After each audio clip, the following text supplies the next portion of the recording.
Okay, perfect. Thank you, Simon. So welcome everyone to this fifth policy forum on trade policy and the coherence and sustainability of trade policy.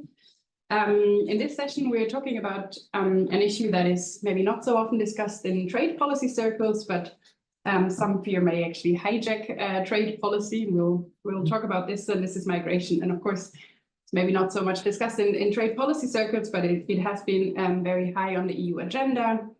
Internally, we've just seen the adoption of the new pact on migration and asylum, so a major reform of the EU's asylum system.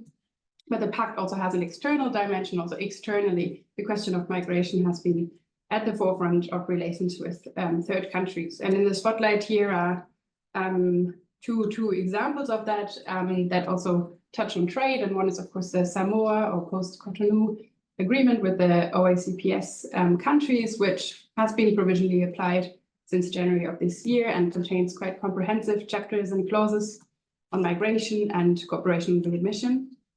And then we have the GSP proposal of 2021 that suggested to also link preferential trade treatment to countries' cooperation on readmission. Now, this proposal got stuck in trilogue last June, if I understand it correctly, and we'll see what happens to it in the next cycle. And to discuss these developments, we have three speakers today, maybe a fourth one will join us later. We start with Alexandra Sarcarvalho from the European Commission, Deputy Head of Unit for International Affairs, and you have worked in the Commission for 27 years, if I remember correctly, for another time, and have been with DG Home since 2016, working first on legal migration and since 2021 in the International Affairs Department. Then afterwards, we will hear from Amanda Bisang, who will join us online. She's a policy officer at ECDPM, the Center for Africa-Europe Relations, where she works on migration and mobility and on African Union-European Union relations. Her work focuses on migration cooperation, governments, labor migration, and the links between trade and migration in Africa. And previously, she's worked for GIZ as the head of the Trade and Customs Unit and for ECOWAS. So she's really, I think, well positioned to talk to us about the links between trade and migration. Then we'll hear from Claudio Francavilla, who is Associate Director for EU Advocacy at Human Rights Watch, where he has worked since almost 10 years, since 2014. And your work focuses on advocacy with the EU institutions on human rights foreign policy, mainly in Asia, the Middle East, and North Africa, and on EU trade policy, where you were involved in advocacy on this GSP scheme that I mentioned. Now, I just received an email from our fourth speaker, who said he should join us at 1. So I think he had an emergency. So yeah, hopefully then sort of as last speaker, we will also hear from Junior Lodge, who is Assistant Secretary General of the Organization of African, Caribbean and Pacific States and Head of Department of the Structural Economic Transformation and Trade Department at OACPS. He has long-standing experience working mainly in the trade sector, as before joining OACPS. He has worked inter alia for the CARICOM Office of Trade Negotiations and in the public and private sector on trade promotion in Jamaica and as a trade and development consultant. So he really brings in the trade perspective from sort of an African Caribbean point of view. And then without further ado, I would hand over first to Alexandra from the Commission. You each have about 5 to 7 minutes for the input. Afterwards, we'll go into the discussion, and the first part is being recorded and will be made available online, but not the discussion part. So thank you very much. Thank you, Paula. Maybe and hello to everybody. I will make just a first small comment on even the title of the session now. I would not call it a conditionality between migration and trade, maybe more the links between trade and migration. And these have been around for a long time. We were just discussing before going online since the GATT, so I think it's 1999, if my memory serves me well. There are, as soon as we included elements of provision of services into the trade framework, there were related issues of mobility of persons, because it included the possibility for people to provide personally and individually as a company or as a person a service in another member of the WTO, which meant in fact that people needed to change countries, and then we get into the realm of what we can call mobility or migration, depending on the periods. Normally at least for the Commission, we consider it mobility up to 3 months. It's linked with the Schengen rules, and migration if it's over 3 months. So it's more how you move and not so much why you are moving or the purpose of your movement. But there's a crossing of a border, and there are the procedures that are linked to this. So this is being there for a long time.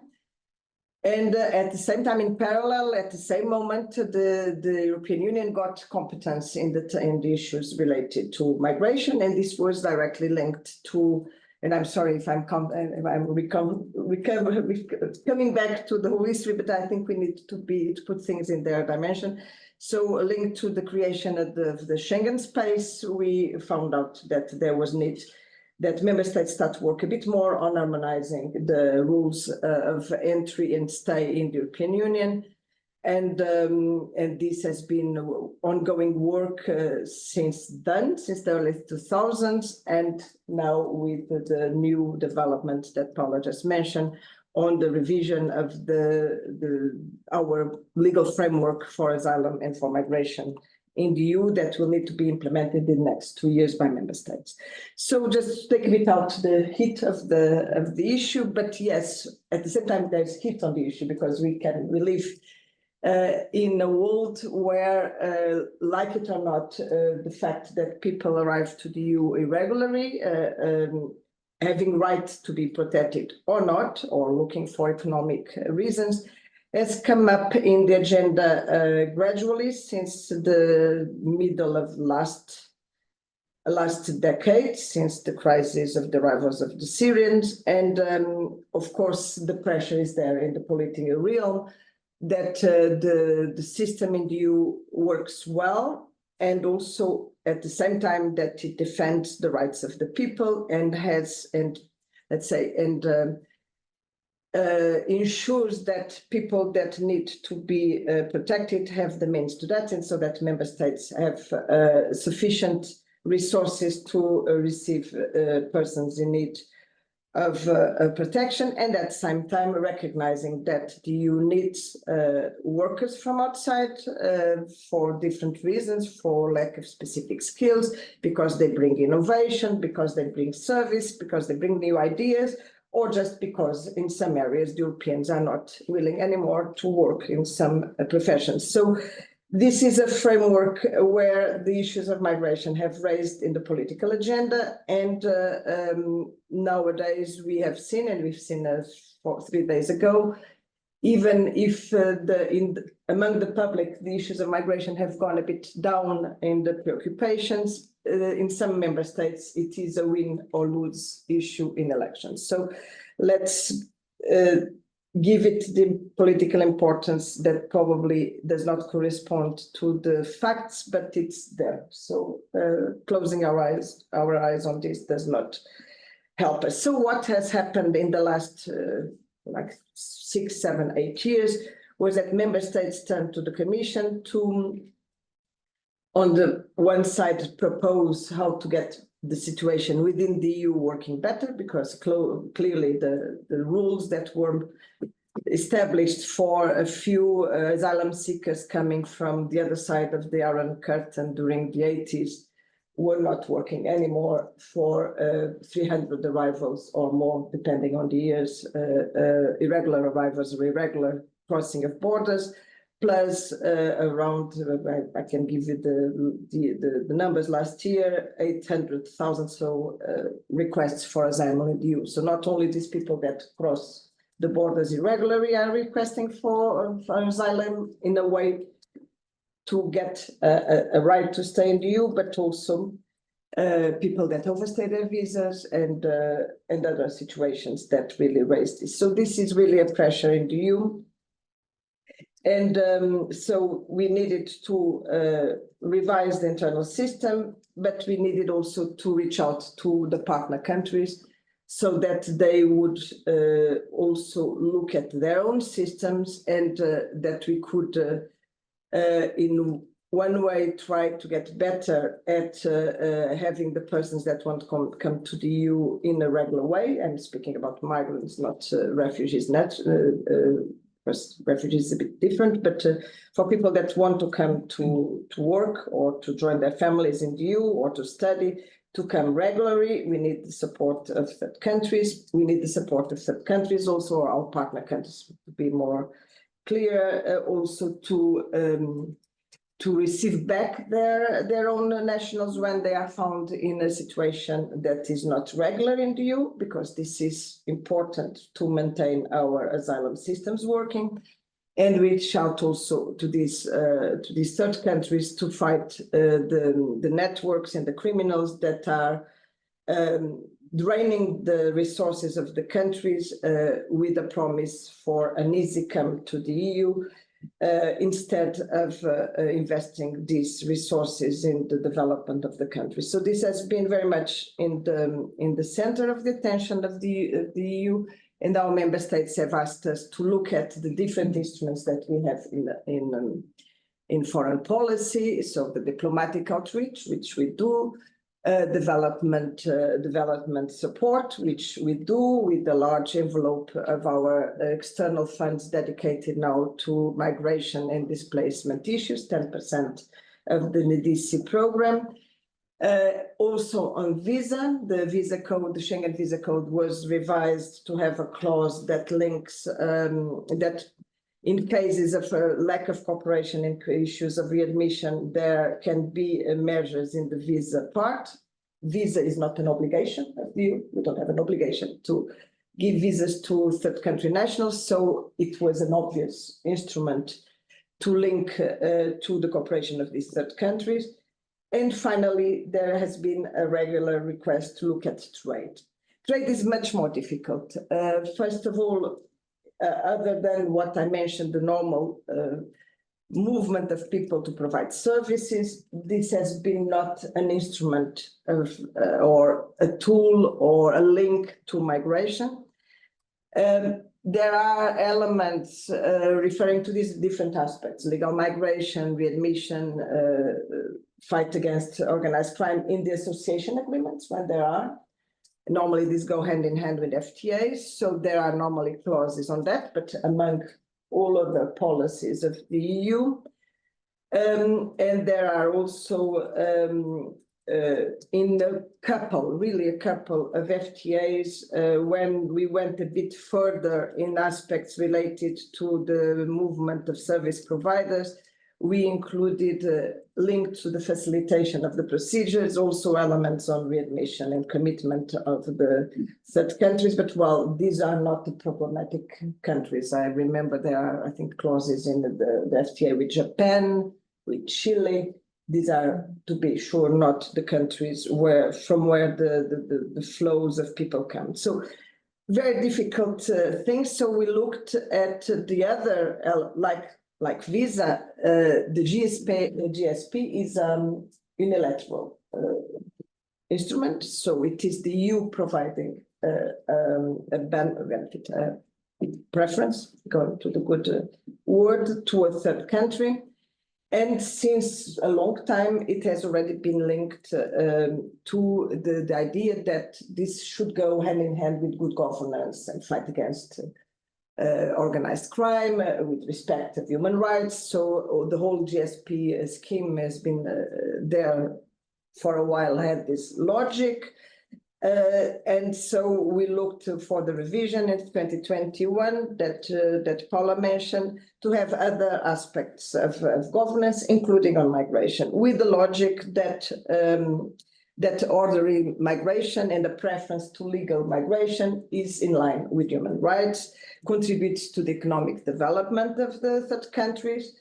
When people are legal in the EU, they normally support their communities and their countries of origin via remittances, via diaspora engagement. So there are also a level of benefits to the countries of origin, and at the same time, it counteracts on brain drain and this misuse of the resources of the countries that I mentioned that are invested in criminal networks instead of own development. This is in line with the Sustainable Development Goals, and this was the reasoning to propose this link of the GSP preferences to a good cooperation with the EU on migration management. There is also a reference in the Samoa agreement that Paula mentioned. Indeed, this comes already from the previous agreement, from a Cotonou agreement. There are references to cooperation on the different areas of migration. All of those that I mentioned, which are normally, it's the, let's say, since the Valletta, we always work around the 5 objectives, to combat the root causes of regular migration, to reinforce protection, to fight criminal networks, smuggling and irregular departures, including borders, legal migration, and return and readmission. It's the same, and you'll find those also in the pact. So the Samoa agreement also covers all these aspects, and I'm sorry, I see I did not speak for 5 minutes, but much more, so I will leave it to the others. Really sorry. My gosh, sorry. No worries. Thank you very much. Yeah, since Junior will hopefully join us in a bit, maybe we continue with Amanda as the next speaker. Yes, that's fine. Thank you very much, Paula, for inviting me, and hello to my fellow speakers. Sorry, I cannot be in the room with you, but it's a pleasure to join you online. I think what I'm going to speak about, taking off from where the last speaker stopped, is on trade and migration and how they're linked in the African context.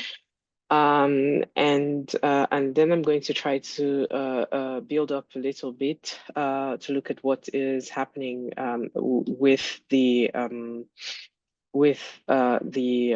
OACPS agreement and also the GSP proposal that was made, and see what this means on the ground for businesses, for service providers, for people in the African context. Okay, so looking at trade and migration in the African context and looking at how they are linked, there's a clear political drive around supporting and linking trade and movement of people. So you have policymakers making a lot of statements around the fact that people should be able to move freely on the continent. People should be able to move when it comes to for trade purposes or for to carry out provisions of services, as was explained. But this drive at the political level has not really translated into policies at the national level, because you still see that sometimes trade is treated differently from free movement.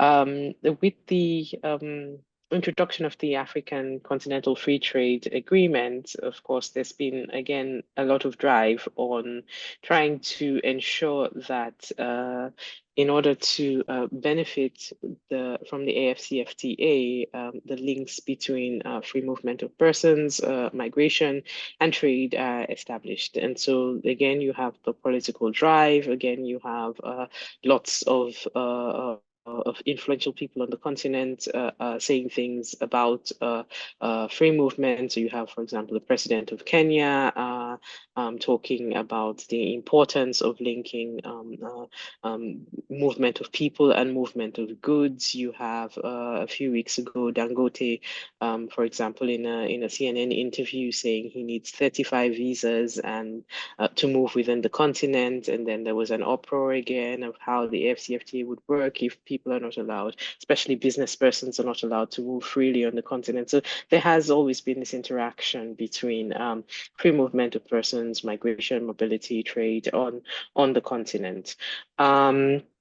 And again, the policies are not really in place, existing in place to address some of these issues, or where the policies are in place, they're not being properly implemented to address some of these issues that that are raised in terms of migration, free movement of persons, mobility, and trade, and for various reasons. So there are domestic interests that are around the free movement of persons, sometimes that view negatively people coming to work. So, for example, negative views around labor migration, negative views around migrant workers coming from other countries to work in some other countries. There are sometimes negative views around migration and security. So movement, especially for reasons of trade, is also seen as a security issue in certain countries on the continent. And again, this leads to diversity of the continent, right? The fact that you have 54 countries, all diverse in their levels of development, all diverse in terms of the domestic politics and how migration and mobility is viewed on the continent. At the AU level, of course, there are policies in place towards implementing free movement and mobility of persons as is linked to trade. There is the Boosting Africa initiative on trade, I think from the early 2000s, that already creates these linkages between trade and migration and movement of people and movement of capital, already integrated, and the AFCFTA builds on this boosting intra-African trade initiative. Of course, there's the awareness that the FCFTA provides favorable opportunities in terms of linking countries, for example, that do not have sufficient or available labor with labor available in other parts of the continent. There's a provision for cross-border trade and cross-border traders to be able to move, facilitating the movement of business persons as part of the provisions of as part of the conditions of improving trade and investment on the continent. And so there is work being done in terms of improving policies around this, and also implementing several existing policies where they are not being implemented right now. There's been some studies that show that the FCFTA has the potential to lift about 30 million people out of extreme poverty in Africa. But for this to actually for this potential to actually materialize, there has to be linkages also between trade and migration and mobility, allowing for the free movement of labor, also to go to sectors where they are most needed across the continent, looking at job creation, looking at the availability of young and skilled African workers to take up employment opportunities in other African countries. Part of this obviously is linked to trade and services, and linked to the movement of service providers across the continent. So there is a lot of work that is being done now in terms of facilitating the mobility of persons, whether it's in terms of visa waivers or in terms of visa on arrivals, or in terms of facilitating visa provisions, creating additional categories, making it easier for people to move on the continent. But the challenges are still there, and the challenges still exist. The awareness, however, is being created. Now, when we look at these conditionalities or linkages, then we see when it comes to the EU and migration and trade, Paula already mentioned the proposal to temporarily withdraw trade preferences under the GSP. That is for now being paused, and we don't know when next it will come up again in the cycle for discussions. But when we look, for example, at this proposal, we see that what it would mean would be that trade agreements would be used to push certain aspects of migration policy. And it's not the first time that trade agreements are being used, like was eloquently stated. It's not the first time trade agreements are being used to drive certain aspects of migration policy. We've also seen the links between GSP and trade, GSP and migration in the EU-Jordan Compact,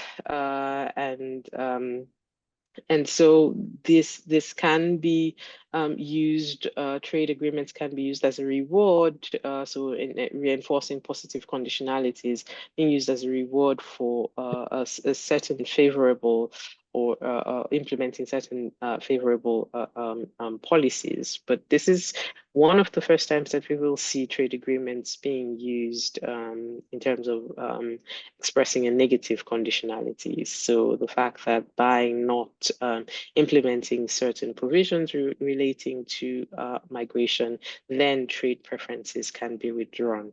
And of course, preferences are unilateral. They can be given and they can be withdrawn, but the conditions under which these preferences can be given or can be withdrawn are stipulated in WTO law. And so the legality of this is also something that would need to be considered. We also spoke, so we also spoke about the agreement with the OACPS and the fact that there is now I think in the African chapter, it's chapter 4 that really details out the return and readmissions process, and also an annex on that. I will not speak much about that because I think we're going to have a subsequent speaker that will talk about that. It's just to say that this already builds on what was initially in the Cotonou Agreement. It was Article 13.4. It wasn't really used by any of the parties, and it wasn't enforced in any way by any of the parties. But indeed, now it has been expanded and been there is now more detail in the provision, and so there is a possibility of it being implemented now and the possibility of it being used. However, just to raise also the point that there are, when we look at the number of signatories of the OACPS countries, I think as at November 2023, there were 22 signatories and 30, sorry, no, there were 49 signatories, sorry. 30 OACPS members have still not signed the agreement as at 22nd of November 2023, and most of these are African countries that have not signed the agreement. Again, this is concerning when it relates to the future of the agreement. It does not mean that the provisional agreement, application of the agreement will not go on. So the provisional application of the agreement is currently ongoing since January. However, what it means is that the possibility of linking return and readmission with the OACPS agreement is a bit dim, because if these countries are not signatories to the agreement, then I think the question still remains: how will you enforce provisions that they are not signatories to? So now looking at what this means on the ground when it comes to trade and migration, and looking at EU-Africa relations, EU remains one of Africa's most important trading partners. The percentages vary have varied over the last 5 years, but the EU still remains one of the most important trading partners for African countries. There are several countries of, I don't know how to say this, but there are several countries of interest, and I say interest in quotation marks, outside the scope of the OACPS agreement. So even if potentially you had several African countries signing up to this agreement, with the possibility of enforcing this readmission and return provisions, there are still several countries that are outside the scope of this agreement. So an example would be Tunisia or Morocco. Several North African countries are outside the scope of this agreement. In Southern Africa, South Africa is also outside the scope of this agreement. But for Northern African countries, the EU has resorted to using bilateral arrangements to manage migration cooperation with these countries. Yeah. Very quickly, for the sake of time, maybe if you could wrap up sooner so we get the other speakers too. Yeah, so my final points are that when it comes to questioning the necessity of including returns and readmissions provisions in agreements, research has shown us that whether or not returns and readmission procedures are included as provisions in agreements, informal agreements, does not really affect the rate of returns. So what we've seen is that the effective rate of returns is quite low, especially for African countries, and formal or informal agreements and corporations really do not change, when you look at the research, really do not change this rate of return and readmission. When we look at what we can say, the way forward, we think that negative conditionalities around trade could probably do a bit of damage to the stakeholders, especially small businesses who benefit from GSPs in the context of GSPs, also in the context of the OACPS agreement. Then those stakeholders who benefit from trade under the EPAs could equally be affected by these negative conditionalities. But the current trend that we see is that there's a lot of issue linkages around migration, and so this is something that we need to be aware of moving forward. But the effectiveness of this issue linkages is something that we're yet to see in practice, and research has also not shown how effective these issue linkages have been. So in terms of creating negative conditionalities and doing significant damage to small businesses, would this be worth it at the end of the day? I think this is one question that we would need to think about. Perfect.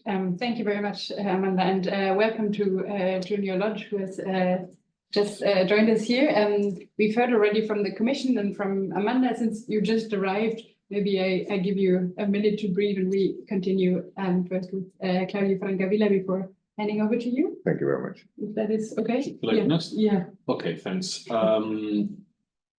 Thanks a lot for inviting me. I work in advocacy, so my job is try to persuade the EU and the EU institutions to take certain actions and adopt certain policies and statements. And I cover mainly the Middle East and Asia. And by working on Asia, I became acquainted many years ago with the GSP scheme as one of the tools that could be used to foster adherence to the human and labor rights and environmental obligations that many countries in Asia have. And it proved to be a particularly interesting tool for Asian countries, especially given the volume of bilateral trade that is actually covered by the GSP, which is quite not the case, I must say, with most of African countries. So that's how I got to work on that. And unlike what Alexandra said at the beginning, as a caveat, I do agree with the title of the event, with the conditionality. And we have seen that quite openly with the GSP reform that I'm going to talk about in a second.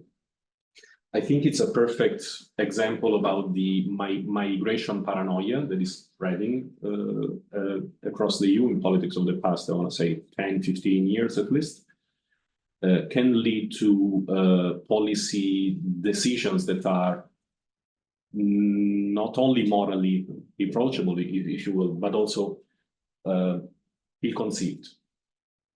First of all, what is the GSP? I know this is an educated audience, so I'll be very brief. It's a trade scheme.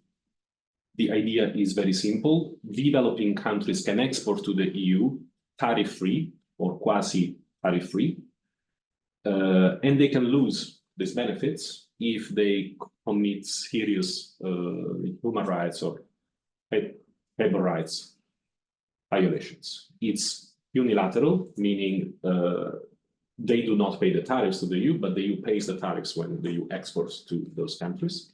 And the underlying idea is that the lack of tariffs will make those countries more attractive for investments, create jobs, and foster economic growth. But the obligations attached when it comes to human rights, labor rights, the environment will also foster an economic model that, if you will, is more, it is closer to the concept of sustainable development. So it's a tool to foster sustainable development in lower and middle income countries.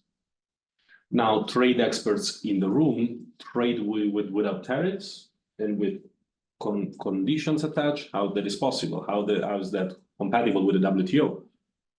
The WTO treaties include an enabling clause that allows for that. It says that it's okay to cap tariffs unilaterally for developing countries. And it also says that it's okay to set conditions attached to that, provided that those conditions are in the interest of the beneficiary countries. And I hope we can all agree that respect for human rights, human rights, the environment, and good governance is in the interest of any country. This is the GSP, and this has been the GSP since 1971, since it was created. Now, it is based on a regulation, which was set to expire at the end of last year, on December the 31st last year. And the trialogue for a reform of that regulation until 2034 failed. In order not to face a cliff, at the end of last year, the legislators agreed to simply extend the current scheme until 2027. So it will be now up to the new legislator that is taking office to do a new reform. And why did the trialogue fail? And we get to the point of the talk today.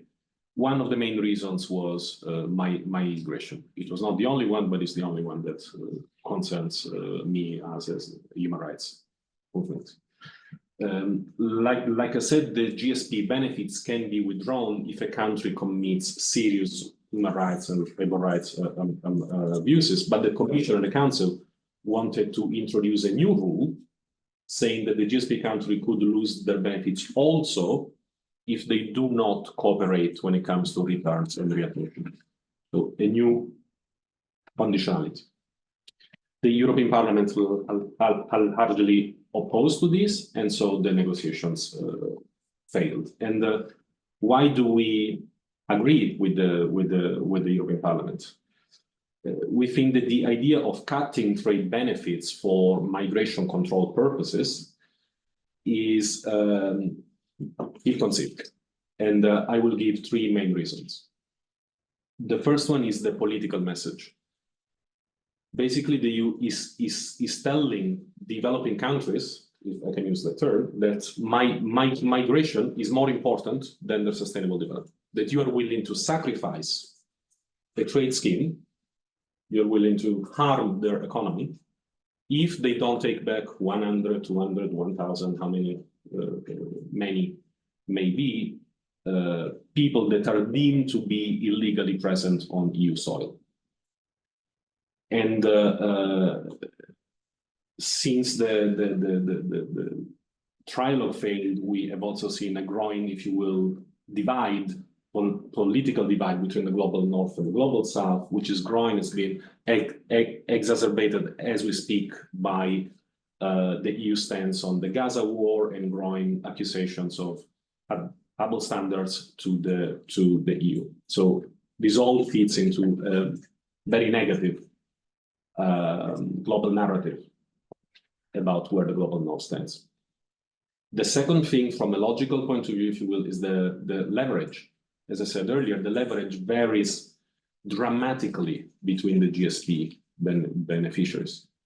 When it comes to countries like Pakistan and Bangladesh, their economy literally depends on the GSP. They would have serious harm if the GSP benefits were withdrawn. So the threat of withdrawing the preferences can, if you will, in a cynical way, be an effective tool, if you think only cynically. That is not the case for most of the African countries, which are the countries where, as Alexander and others were saying, the main problems are when it comes to return and remission. Many countries in Africa do not export goods to the EU that are covered by the GSP. So the percentage of GSP exports to the EU from those countries is a tiny, tiny percentage. I'm talking 0 point or 1 point or 2 point percent of their total exports to the EU. That means no leverage. Like the prospect of losing the EDA is not really gonna be a great harm to the economy of those countries. So, why would they? And the third point is, as I alluded to earlier, it could be very likely in our analysis, but the Commission and the Council differ in this, in contradiction with the WTO enabling clause. It says that you can have conditions for tariff-free trade, provided that they are in the interest of the beneficiary countries. And for the love of me, I find it very, very hard to see how the return of people illegally present in the EU to those countries, unless we want to get into some fantasy argumentation, is actually in the interest of those countries. On the contrary, and this is perhaps the mother of all arguments about how this approach is illogical, is the very fact that an effective GSP scheme is a GSP scheme that also tackles some of the root causes of forced migration. Why?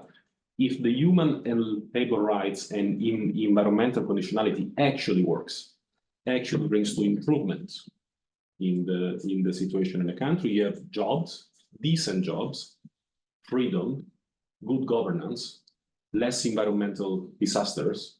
So you basically have less reasons to flee your country, to feel forced to leave the country. And in that sense, it's also a pity that the reform of the GSP derailed, because in the negotiation, a number of provisions were included that would have made the scheme more effective in fostering compliance by the beneficiary countries with the human and labor rights obligation. I will mention only one: the GSP plus countries, roughly 10 countries at the moment, which are largely middle income countries who take stronger positive obligation to respect human and labor rights. They would have had to produce what is called a plan of action. So you do not only take the obligation to respect the labor rights and human rights, otherwise you lose it, But you will also say how, when. You will have a roadmap. Government would say, okay, I will adopt this reform by January 26, this other reform by, and that would have enhanced the effectiveness of the scheme in our view, because of course, in my experience, the EU has been beyond patient with the level of abuses that some of the beneficiary countries of the GSP have committed. We'll see where the legislators go now that the chaos is going on and all the negotiations. We don't know who is going to be the rapporteur or what governments will be. So it's more for the future. But my last word will be that this is a trend. The GSP is not an isolated incident. We had the Trust Fund for Africa, I think was the first one that linked development cooperation to migration control. We have the externalization policies with the deals with Turkey, with Tunisia, with Egypt, the Asylum and Migration Pact, and so on and so forth. All these policies all stem from the same perverted idea that migration is bad, migration is toxic. We need to get rid of the migrants at all costs, no matter what.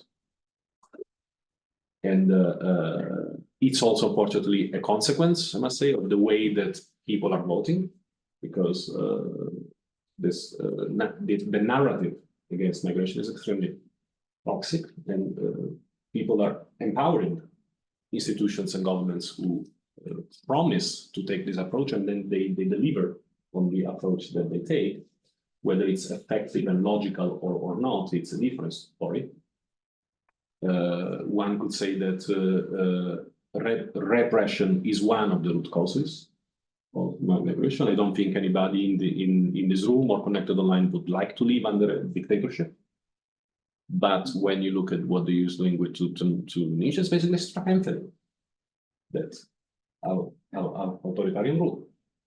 Same goes with Egypt. The same goes elsewhere. So we are strengthening the root causes why people want to leave, while at the same time trying to foster investments in countries where the rule of law is quite poor and corruption is quite high. So I'm not sure that's going to work well if we don't address first some of the systemic issues that are in some of those countries. And once again, the GSP might have been able to foster that. I'll stop there. Okay, thank you very much. I will trade with you as the last speaker.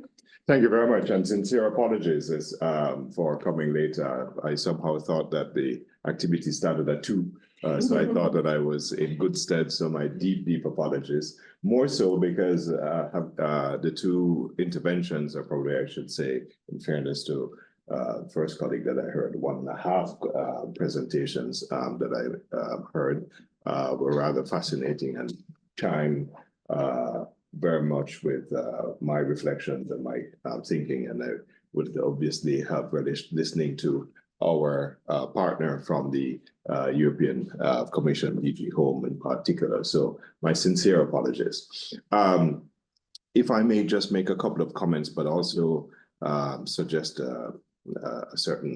put something concrete on the table in terms of how we can envisage this, which is obviously, I think the point Claudio made, which is in terms of just framing the politics of migration, is terribly important. And I would even go further to say that toxicity surrounding migration is also as a consequence of failure of political leadership.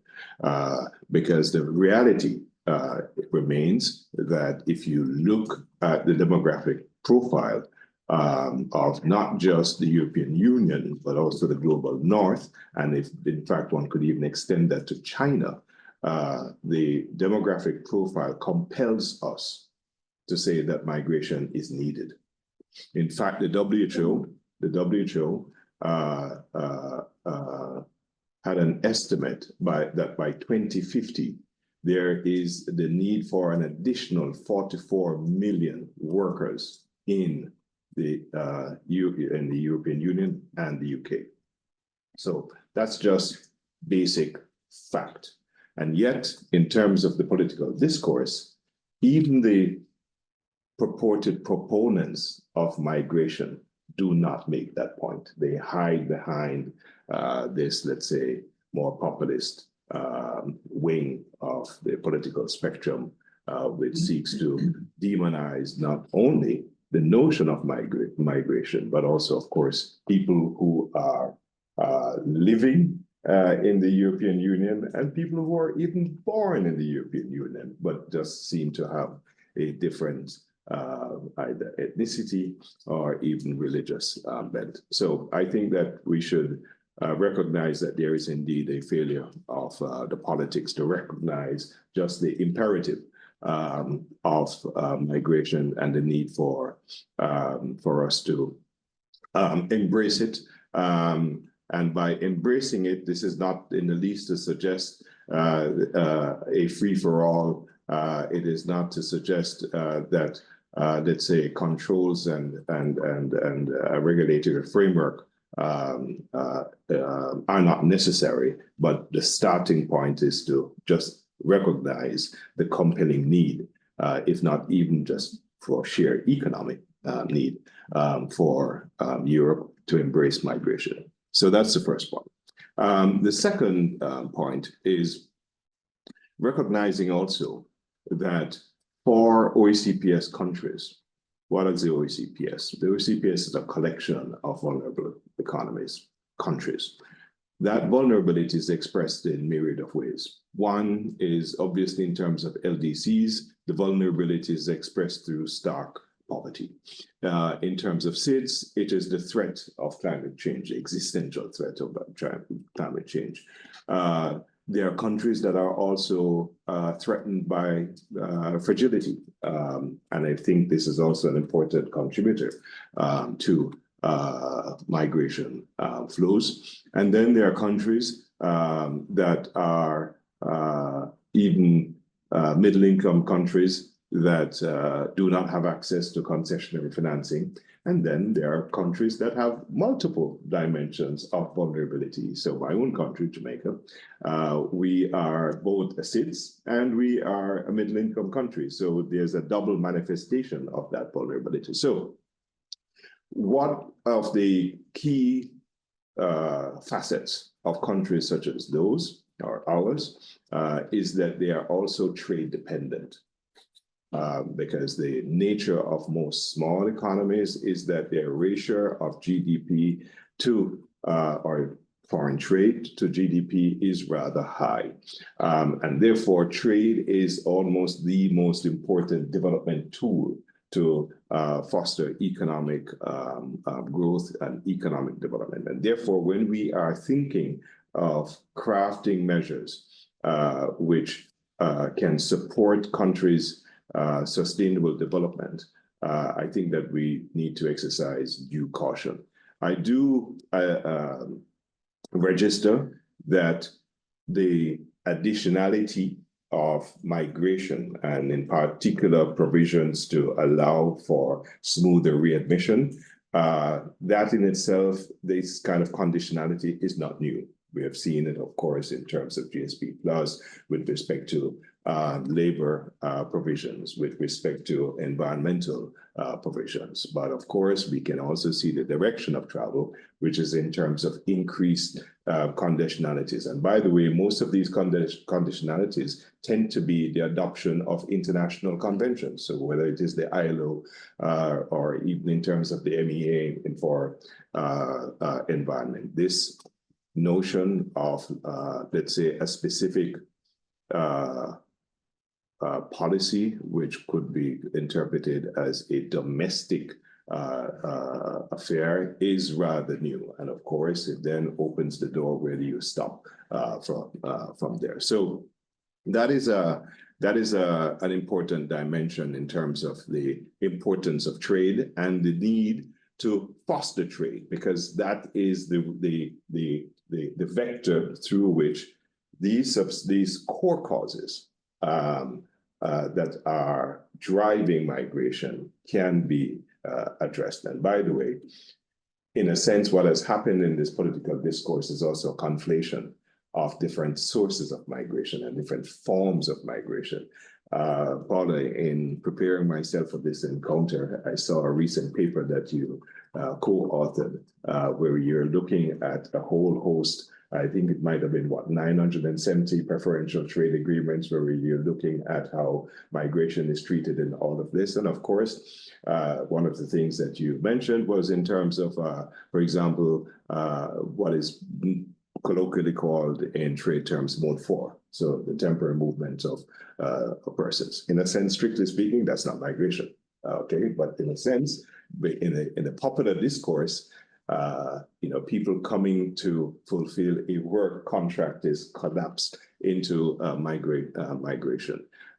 So there's a need, in a sense, to just be clear in terms of what are the root causes of migration and to address them. And the sense that we have is that this is more a cluster, and this is more, in fact, I don't know what would be the proper diplomatic term, but this would be more an indicator to some of the more extreme forces, political forces within Europe that are sadly also gaining political traction to say we are dealing with this, as opposed to what I consider a far more comprehensive approach, which in the first instance allows legal routes for migration, so that people do not have recourse, do not have to abuse the asylum seeking, the asylum system, simply because there is no other option.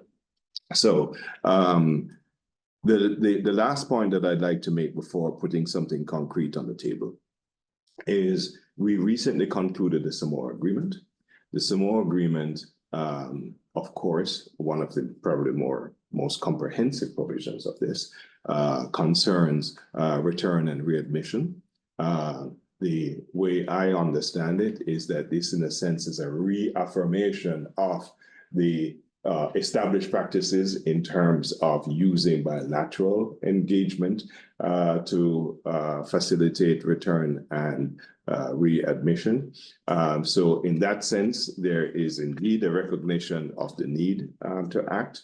However, from an OACPS standpoint, we are indeed concerned that another provision two other provisions of the Samoa Agreement are not being respected in this regard. One is something called partnership dialogue.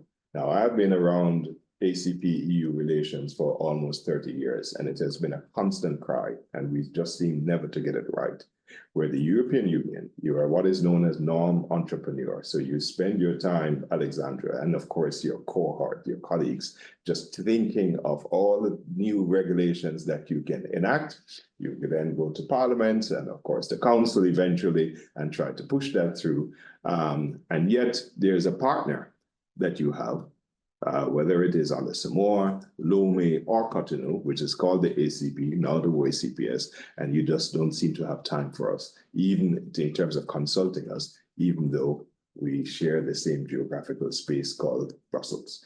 But it's a deep concern of ours, and that is why one of the key provisions of Samoa was indeed having partnership dialogue so that we can engage more effectively.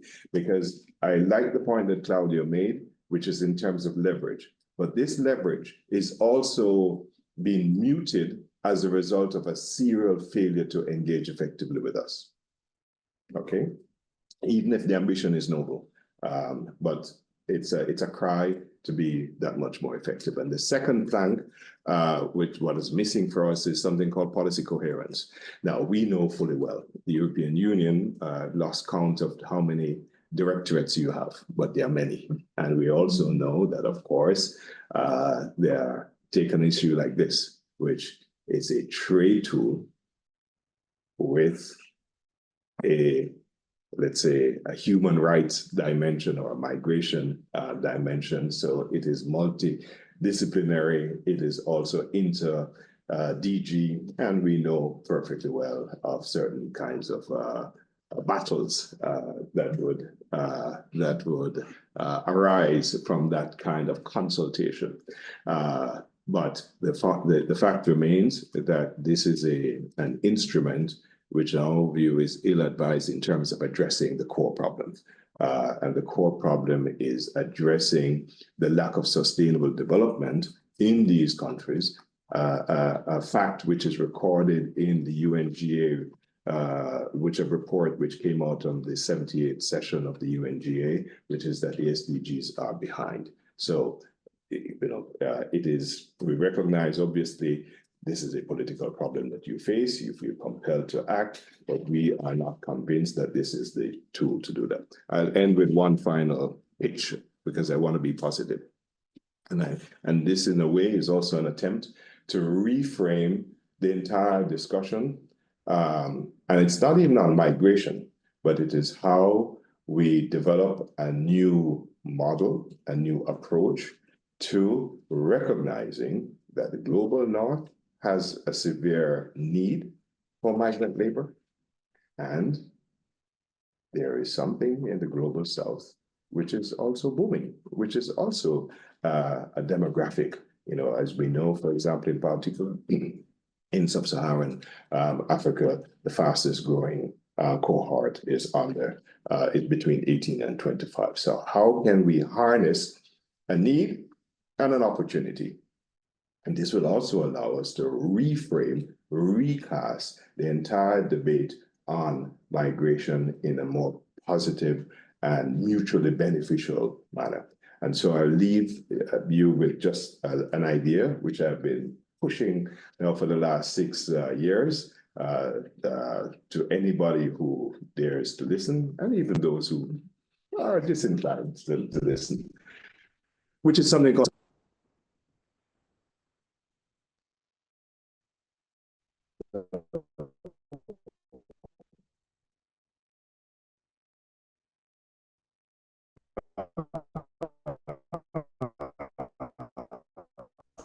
I think I might it's a buy of the public. Okay, yeah, drink here for it. I have questions for us because affordable to these, so another corporate, so we